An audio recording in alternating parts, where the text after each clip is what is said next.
অবশেষে ঘোষণা করা হলো পশ্চিমবঙ্গে নির্বাচন হবে রাষ্ট্রপতি শাসনে। নমস্কার বন্ধুরা, আজকের ভিডিওতে আমরা কথা বলবো রাজ্য রাজনীতির সবচেয়ে বড় এবং চর্চিত বিষয় নিয়ে। চারদিকে কান পাতলেই এখন একটাই খবর, একটাই আলোচনা, ৩৫৬ ধারা বা প্রেসিডেন্টস রুল। এবার পশ্চিমবঙ্গে রাজ্য সরকারের অধীনে ভোট হবে না, পুরো কন্ট্রোল থাকবে সরাসরি কেন্দ্রের হাতে। কিন্তু কেন এই পরিস্থিতি তৈরি হলো? এই শাসন কবে থেকে শুরু হবে? যদি সত্যি রাষ্ট্রপতি শাসন না হয়, তাহলে সাধারণ মানুষ ও নির্বাচন প্রক্রিয়ার দিকে কি ভয়ঙ্কর সমস্যা দেখা দেবে? আসুন আজকের এই ভিডিওতে আমরা ফুল ডিটেলসে আলোচনা করি। ভিডিওটা শেষ পর্যন্ত দেখুন, কারণ শেষে আমি এমন একটা সত্যি কথা বলবো যেটা হয়তো আপনারা কেউ আশা করছেন না। প্রথম আমাদের বুঝতে হবে যে কেন বারবার এই রাষ্ট্রপতি শাসনের দাবি উঠছে।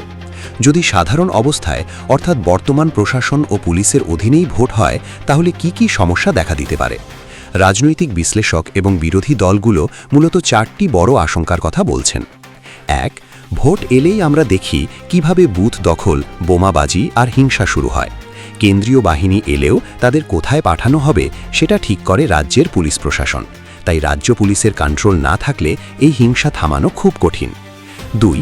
সাধারণ মানুষ যাতে নিশ্চিন্তে ভোট দিতে পারে সেটা সুনিশ্চিত করা সবার আগে দরকার। কিন্তু বারবার অভিযোগ ওঠে যে মানুষকে ভয় দেখানো হয়, বাড়ি থেকে বেরোতে দেওয়া হয় না বা রাস্তা থেকেই ফিরিয়ে দেওয়া হয়। প্রশাসন কড়া না হলে এই ভয়ের পরিবেশ কাটানো অসম্ভব। ৩. বিরোধীদের সবচেয়ে বড় অভিযোগ হলো যে রাজ্যের পুলিশ এবং প্রশাসন শাসক দলের হয়ে কাজ করে। তাদের কাছ থেকে নিরপেক্ষ কাজ আশা করা যায় না বলে তারা দাবি করেন। রাষ্ট্রপতি শাসন না থাকলে পুলিশ ও প্রশাসনের ওপর থেকে রাজনীতির এই প্রভাব সরানো যাবে না। ৪. বিরোধী দলের প্রার্থীদের মনোনয়ন জমা দেওয়া থেকে শুরু করে প্রচার করা, পদে পদে বাধা আসার সম্ভাবনা থাকে। সঠিক নিরাপত্তা না থাকলে একটা সুষ্ঠু নির্বাচন কিভাবে হবে? এবার আসুন জেনে নিই, যদি সত্যিই রাষ্ট্রপতি শাসনে ভোট হয়, তাহলে সিস্টেমটা কি হবে? তখন সম্পূর্ণ রাজ্য প্রশাসন সরাসরি কেন্দ্র সরকার ও রাজ্যপালের হাতে চলে যাবে। পুলিশের নিচুতলা থেকে শুরু করে এসপি, ডিএম সবাই সরাসরি নির্বাচন কমিশনের অধীনে কাজ করবে। তারা কোনো রাজনৈতিক নেতার অর্ডার মানতে বাধ্য থাকবে না। কেন্দ্রীয় বাহিনী স্বাধীনভাবে অ্যাকশন নিতে পারবে।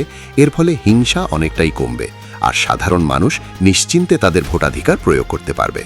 কিন্তু বন্ধুরা, ভিডিওর শুরুতে আমি যে কথাটা বললাম যে অবশেষে ঘোষণা করা হলো, এবার আসি আসল সত্যিতে।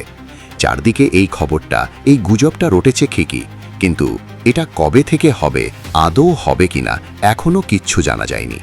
হ্যাঁ, আপনারা ঠিকই শুনছেন, এত জল্পনা, এত আলোচনা, কিন্তু কেন্দ্র সরকার বা রাষ্ট্রপতি ভবন থেকে কোনো অফিসিয়াল নোটিফিকেশন এখনও আসেনি।